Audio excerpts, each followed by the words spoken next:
I'm delighted to see all your faces. It's a group like this that I like to talk to, because I know that when I walk into the room, I don't raise the average age by 5 or 10 years.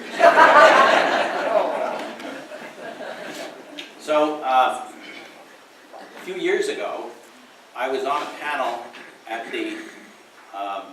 one of the think tanks in Washington.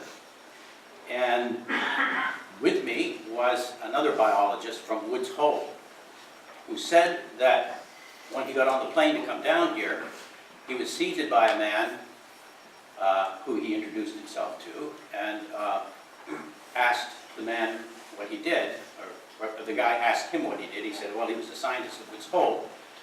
Whereupon, and that he worked on climate change, whereupon the guy began to tell him all about climate change.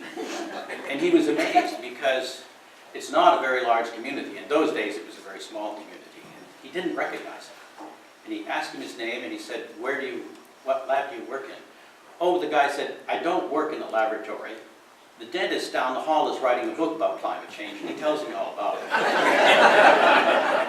So maybe I'm practicing climate change without a license.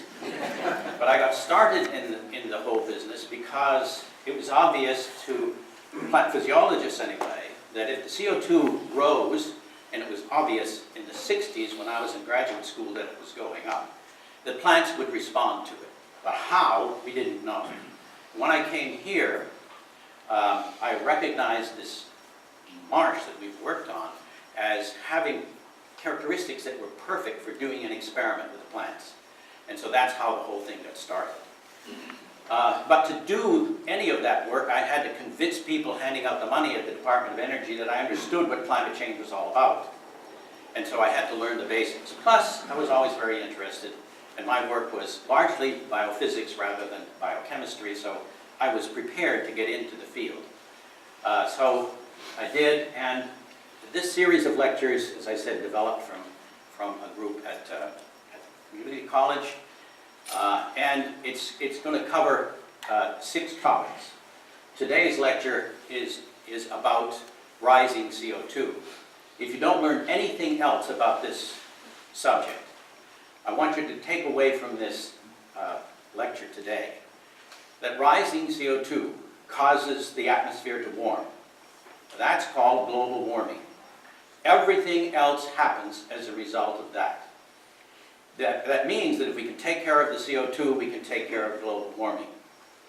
But in the next to the last lecture, I will talk about that, about what are the means we have for controlling it.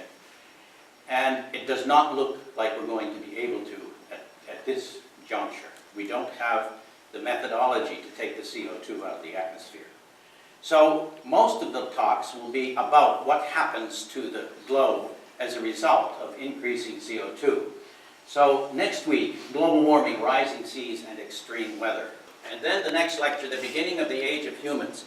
There's a really terrific story that's connected with the rapid rise in carbon dioxide at the end of the Pleistocene, the last glacial age. And about 13,000 years ago, people began to adopt agriculture.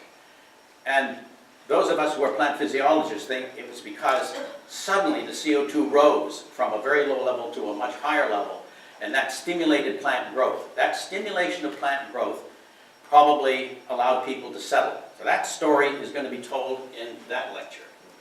CO2, plants, and food. Looking into the future, climate change threatens the way we live in several ways. One of them is that it will raise the sea level and people will have to move. The 50 large delta systems in the world contain a population about the size of the United States, and they will all have to move within this century. But the other part of it is that increasing drought at a certain band around the globe where a lot of people live will threaten the capacity to feed ourselves. That lecture will be all about that and the implications of it. The lecture on controlling CO2 at the end of February will deal with methods we have for regulating climate change. And there are not many. And one of them is the result of an iron law. I don't know what its name is, but this is how it works. We have the demand for energy on the one hand, and the interest in controlling the CO2 on the other. Energy always wins, and it will in the future, because we cannot live the way we do without it. There's a terrific story around how we got here, and underneath it all is the use of energy, especially fossil fuel energy. So the question is, can we switch to another kind of energy, and can we stop using fossil fuels? That's what that'll be all about. And finally, confronting denial and the truth about uncertainty. Scientists deal with uncertainty in a particular kind of way. We have numbers, and we never really prove anything. We put our data out, we give the results in a certain fashion, and ultimately it's the collective knowledge that we put together that either pushes an idea one way or the other. There are always deniers and delayers, and that lecture will be about that. Along the way, there are some books, if you'd like to read them. I'll indicate on the website what they are, and I'll refer to them as we go along. One of them, which is part of the first lecture I'm going to give, is a book by Spencer Wirt, who is a physicist and was president or something at the American Institute of Physics at the University of Maryland when he wrote The History of Global Warming. It's a great story, and it's all online. You can read it. And he's an excellent writer. It'd be great to have him come and talk to us. So that's his story. The story of the discovery of global warming. All right. And so here are some of the references. These will all go online, so if you go to the website, you can pick up all of these and have a look at them. All right, the story for me, and I think really for all of us, begins kind of at the end of discoveries about climate change. It happened on Mauna Loa. This is Mauna Loa. I found myself there on a stopover on a trip to Australia. I got to go and visit the place where Charles Keeling, here he is, whoops, that's where his lab is. It's a little building up there is where he had his instruments. And here he is accepting an award before he passed away a few years ago for constructing something called the Keeling curve. He started making measurements on Mauna Loa in 1957, and he was using an instrument that looked like this. And when I started studies in the laboratory, we had instruments just like this one. Nowadays, they're a bit different. But the take-home lesson for showing that picture is that we couldn't do what he did until about the time he came along, because we didn't have instruments that would be robust enough to take into the field.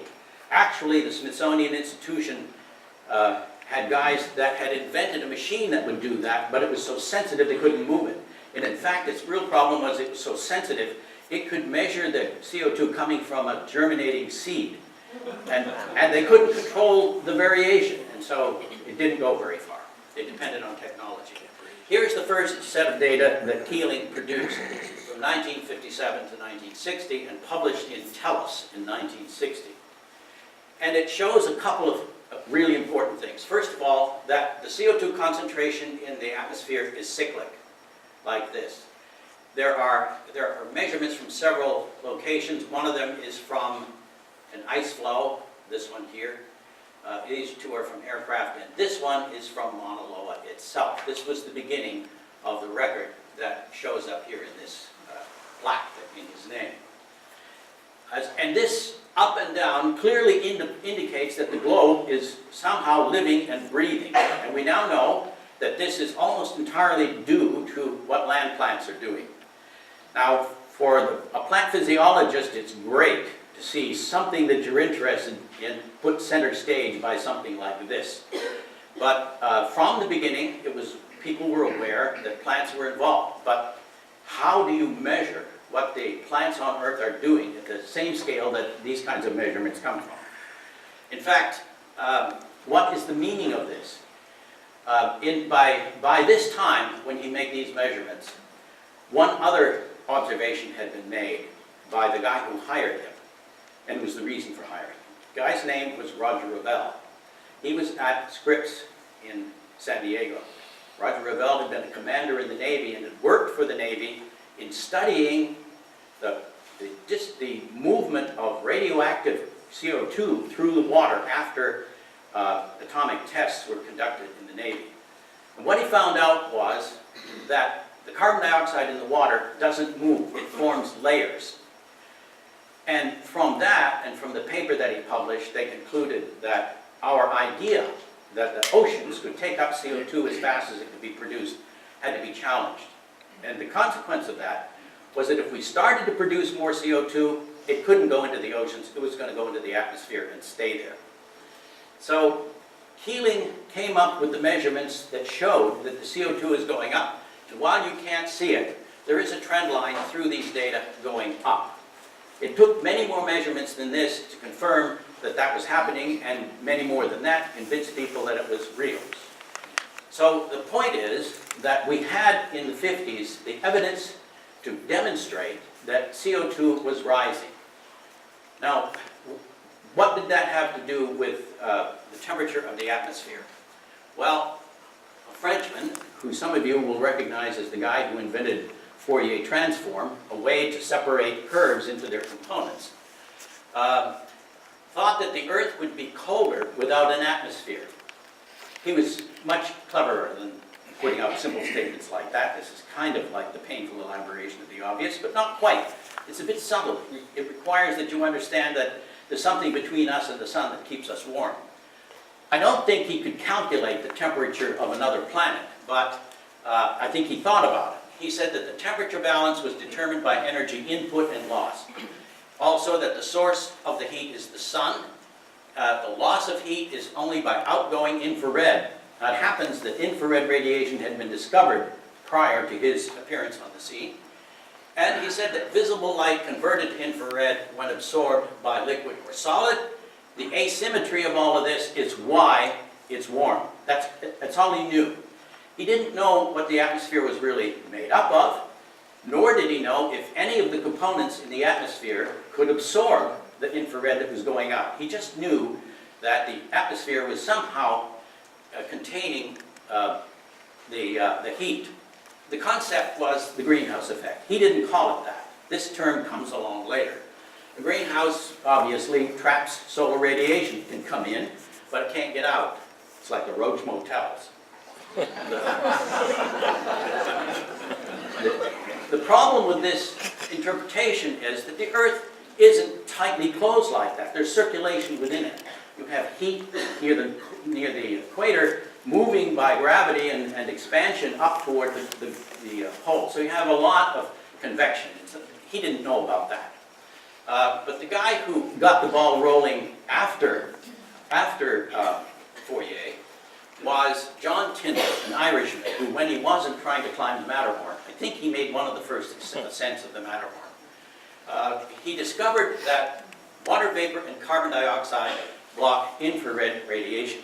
He had a way to measure the absorption of infrared in instruments in the laboratory. And he was very interested in the composition of the atmosphere. So he measured the absorption by oxygen, the absorption by nitrogen, the two large components in the atmosphere, and was about ready to give up when he decided to have a look at some of the minor components. So he looked at water vapor, and then he looked at CO2, and his remark was, CO2 absorbs infrared like a plank. CO2 was present in a very small amount, in the order of 300 parts per million, probably much lower than that. But water vapor is present in the atmosphere in great quantities. So he showed that some parts of the atmosphere could absorb infrared radiation. And he suggested that changes in the concentration of the gases could bring about changes in the climate. This was a kind of a radical idea. People were interested in the climate at that time, but his idea didn't go very far. Here's, in case you'd like to read his paper, here it is here. And you can find, I think we can put some of this stuff online, you can see it. It's fun to go back and read these old papers if you can understand them. They're wrote in a way that is very difficult for us to interpret. I put this slide in here because it was a very important piece of information. And it was interesting to me that this guy was the secretary of the institution. There he is there. It's a photograph taken in the 19th century. A lot of pictures were taken about the time of the Civil War that had people posed this way. But this doesn't suggests a very dynamic mind. But he was a remarkable person. He invented a method for measuring infrared, the infrared limb of the solar spectrum he explored at great length. He had the idea that if he could measure the solar constant, that is, the amount of energy coming from the sun and its variation, he could predict the weather on the Earth. That turned out to be way too optimistic. But in the process, he tried to measure the temperature of the moon. There was a lot of interest at that time in the temperature of other objects in the universe. And so he set up an experiment to measure the temperature of the moon. I mean, it's a great symbol. It sits out there. You can focus an instrument on it. The problem is the atmosphere is interfering. So his task was to make enough measurements that he could cancel out the effect of the atmosphere on the measurements coming from the moon. Well, that didn't go too far. The estimates of the temperature of the moon varied all over the place, but the data that he collected was used by the next guy, a contemporary named Svante Arrhenius, who published the first calculations of global warming from human emissions of carbon dioxide. This was a monumental task. It happened that this guy had a bad marriage and his wife left with their child. He was completely depressed. So the only thing he could think to do was to sit there with his slide rule and make calculations, and which is what he did. He made enormous numbers of calculations by hand to calculate what would happen if the CO2 in the atmosphere varied. What would happen to the temperature of the atmosphere? Now, he was mainly interested in knowing what would happen if the CO2 were low, because the focus of people on interest on the Earth at that time was on the ice ages. How do we explain the ice ages? And he thought that if he could explain how the atmosphere got cold, namely if the CO2 went low, he would have something. But he also threw in a few measurements of what happens when the CO2 goes high. And remarkably, his estimate of 5 to 6 degrees centigrade was remarkably similar to measurements that we make today. By doubling the CO2, he got something like 5 to 6 degrees centigrade. He couldn't have done what he did without the data of Langley, which shows you the interconnectedness of all of this. So he also suggested that rising CO2 from burning coal would raise the temperature. But he lived in Sweden, and that all seemed like a great idea. He didn't think that there was much catastrophe about it. And moreover, he didn't think it was going to happen overnight. He considered a couple of millennia. He had no idea how much fossil fuel we were going to be burning. There was somebody between the beginning of the 20th century and Ravel and Keeling in the middle of it, who had actually considered the possibility that the temperature was already going up. And that was this guy, Guy Callendar. He was an engineer. He was born in Montreal, but he did his work in Great Britain.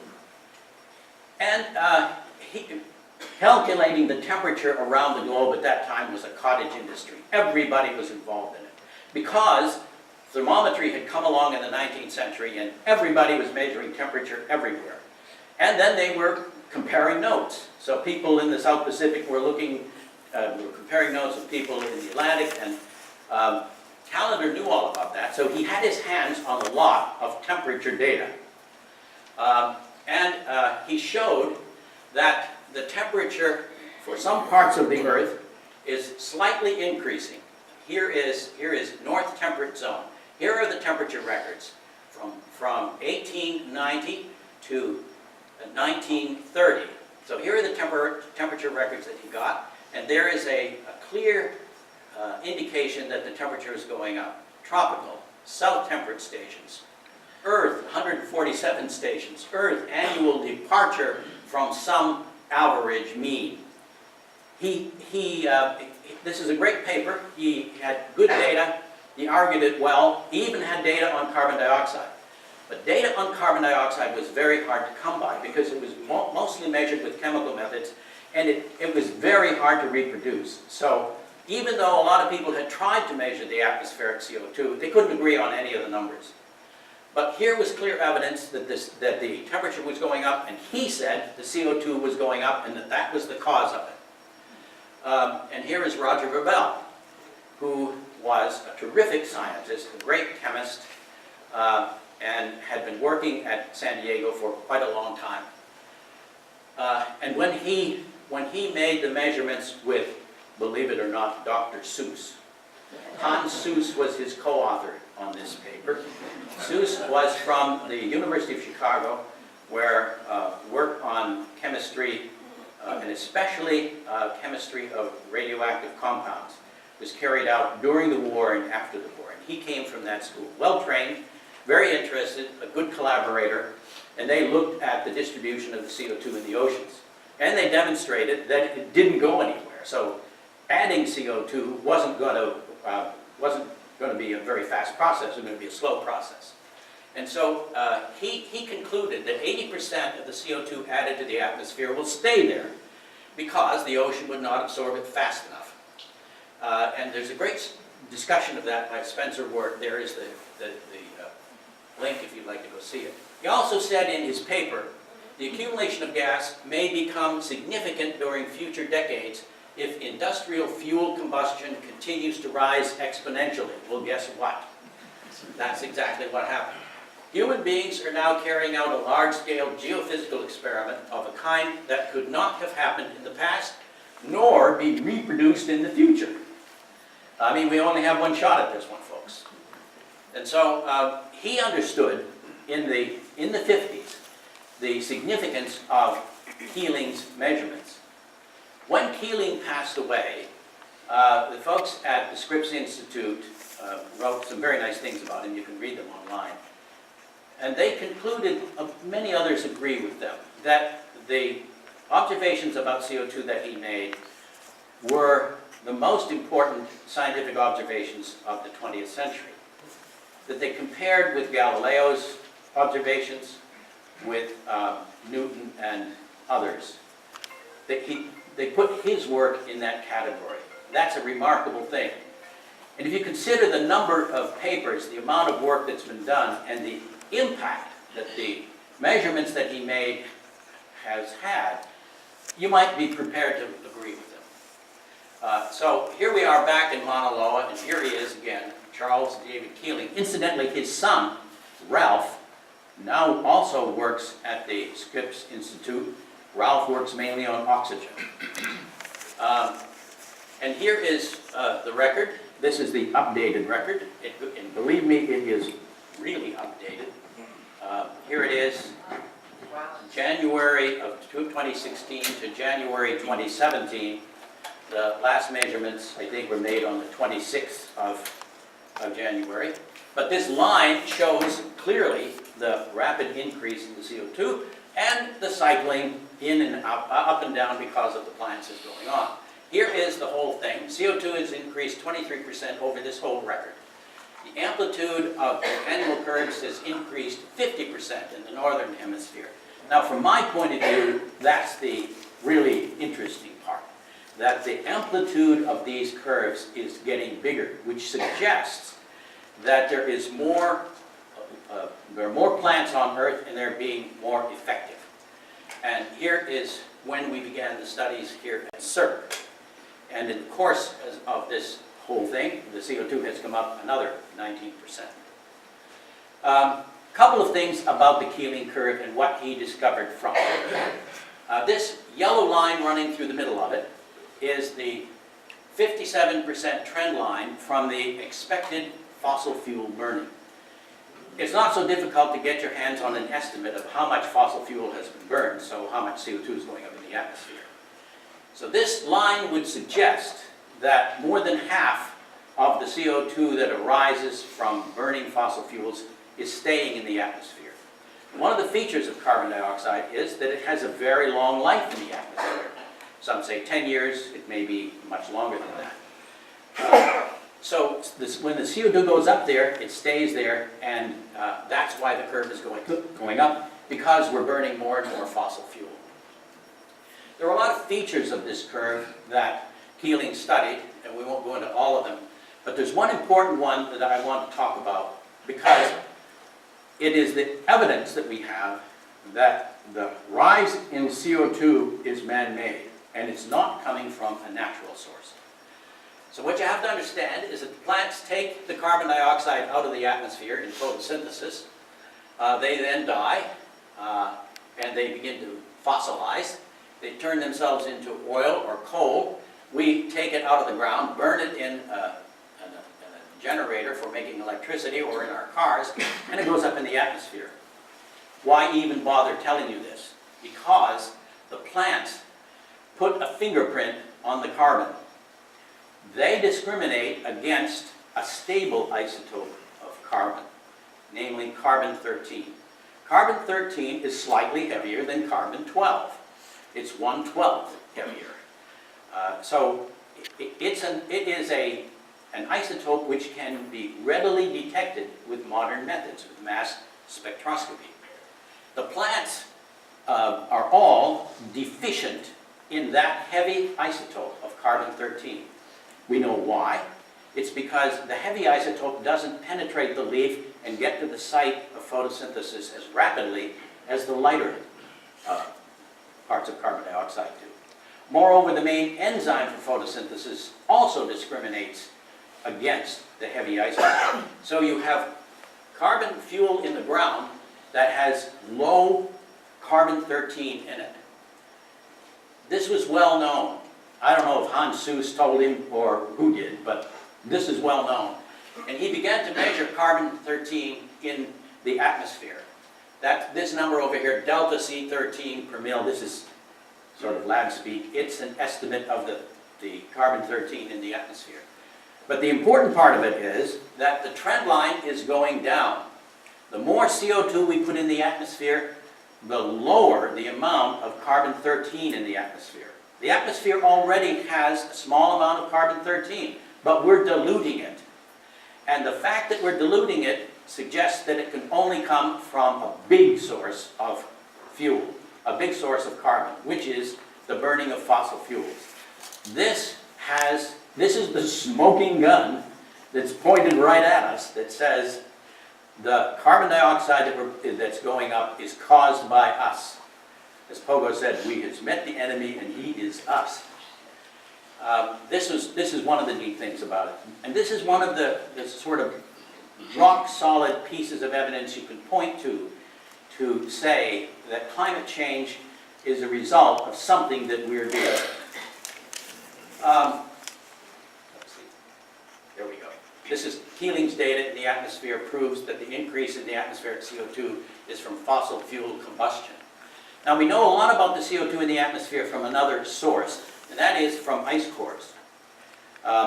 During the 20th century, all the methods needed to look at cores of ice from glaciers and from the big ice caps were developed, and a tremendous body of information emerges from that. When the ice is solid, the bubbles are trapped in there, and when you melt the ice, you can get the bubbles out and measure the CO2 concentration. So here is the record for CO2 in the atmosphere back 800,000 years. Now, somebody has put this together in a really interesting figure. This one is called the pump handle. Before I hit the button, I'll explain a little bit about the figure, because it's really fun to watch, but there's a tremendous amount going on when it gets started.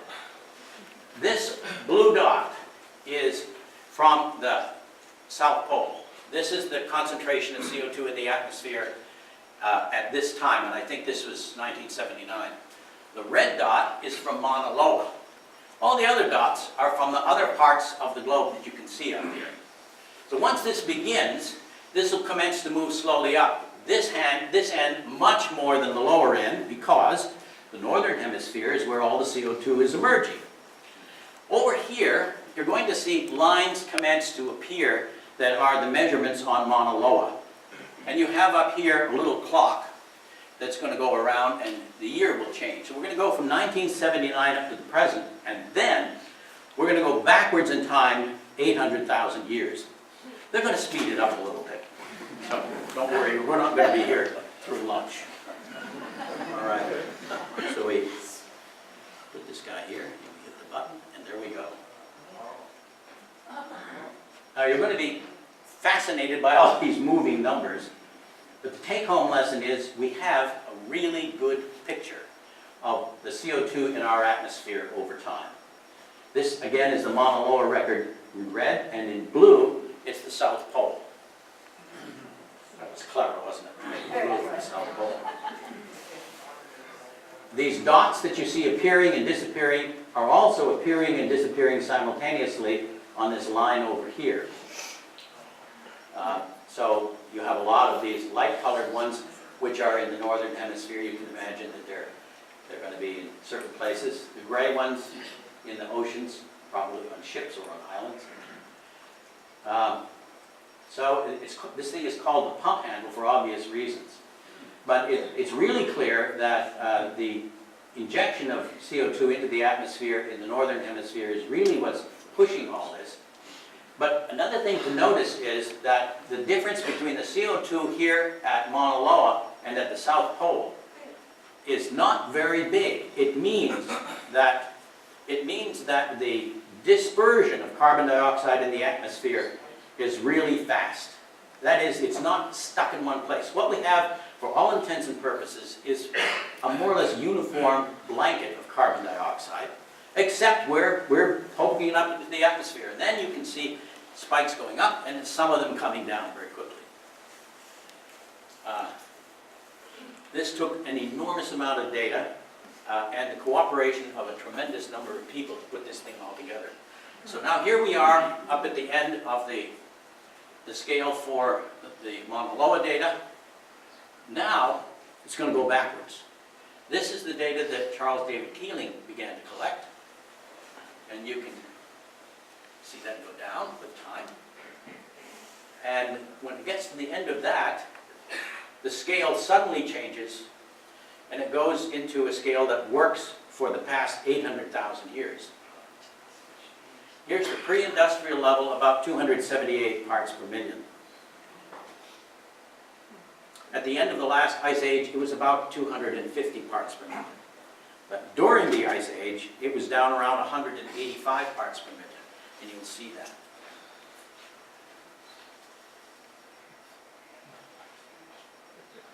Okay, 50,000 years ago, 20,000 BC. This is the end of the last ice age, 185 parts per million.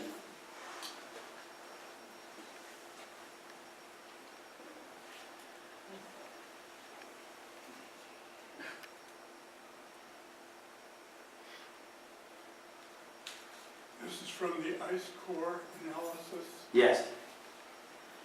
And the background of this gives you all the data, all the information you need to track the data if you want to go see it yourself. Okay, so that's basically it, but the take-home lesson is it was always lower than 300 parts per million until we come along. And then it goes up, and it goes up in a blink. And that's one of the problems with it, the speed with which the CO2 is increasing in the atmosphere. Obviously, this is a commercial for all the people that were involved in putting that whole thing together.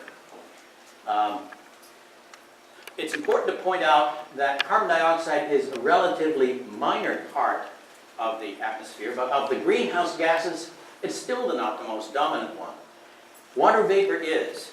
It is about 60% of the concentration of greenhouse gases in the atmosphere, carbon dioxide about 20%. Now about the effect of these two, they obviously are very different in their behavior. Water vapor condenses on everything, and then it freezes, and then it thaws, and it's distributed unevenly from the ground up in the atmosphere and everywhere else on Earth, whereas carbon dioxide is practically uniform. It's a big blanket. Water vapor is everywhere, changing all the time. All you need to do is look out your window and look at all the clouds, and you know that it is.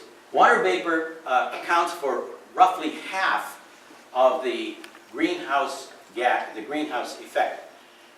Carbon dioxide by itself accounts for about 25%, and clouds another 25%.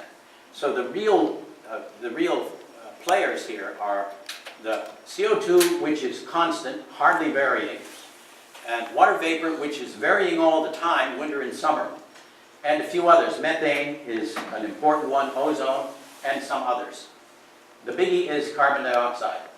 The reason for mentioning water vapor is that it adds a complication to understanding how the greenhouse gases are going to affect our climate. The complication is that it is, as I said, condensing and evaporating all the time. To get it to evaporate, you need to inject energy, about 80 calories per gram to go from ice to liquid. But when you go from liquid to a gas, it requires 600 calories per gram, an enormous amount of energy. And you know that. If you come out of the swimming pool and the wind's blowing, instantly you know that you're giving energy back, and it's because you're evaporating the water. If you were completely dry, the sun would warm you, you wouldn't feel that. Thinking about this the other way around, which is probably more relevant for the climate, is to think what happens when condensation occurs from water vapor. Now, the model that I think about is, think about your barbecue. When you got your barbecue rolling nicely, you can put your hand in there for about 3 minutes. The temperature in there is above 300 degrees, maybe it's 400. So you can hold your hand in dry air for some seconds. If you put your hand into the space above a pot of boiling water, it will burn instantly. Not because the air is hot, but because when the water goes from a gas to a liquid, it releases that energy on your hand because it condenses on your hand. It's this evaporation and condensation of energy which really drives the climate system. The energy released by condensation in a single day in an average hurricane is at least 200 times the entire world's electrical energy production capacity. This is a mind-boggler. So hurricanes contain an enormous amount of energy, and it comes from the evaporation of water, first from the ocean and then condensation into clouds. Hurricanes are the real destroyers of property and things. Increasing atmospheric water vapor doubles the effect of increasing CO2 on temperature. So if you were to double the CO2 alone, the temperature might go up about 1 degree. But adding the CO2, the water vapor in there, adding the extra water vapor that comes from evaporating from the ocean as it warms, creates a whole different set of feedbacks, and they're all positive. So here is the feedback diagram. Global air temperature increases. That increases water vapor in the atmosphere from evaporation from the ocean, and that increased greenhouse warming from the water vapor. The oceans, the air above the oceans increases in water vapor by 7% for each degree of warming of the surface. So you can see right away that CO2 going up has an enormous impact on water vapor and therefore on the climate system through this water vapor feedback. Water vapor is concentrated around the equator, and it's variable all over the Earth. In fact, it's so dense around the equator that some people think that the increase in CO2 will have a minimal effect because all the absorption bands for infrared where water vapor and CO2 occur will be full. But that, of course, isn't quite true. The tropics will warm as well, but the water vapor complexes makes it much more complex. I'm running out of steam here, folks. I'm sorry. I want to get to the temperature because I've got one more interesting figure to show you. These are the global temperature records put together by these 4 different offices.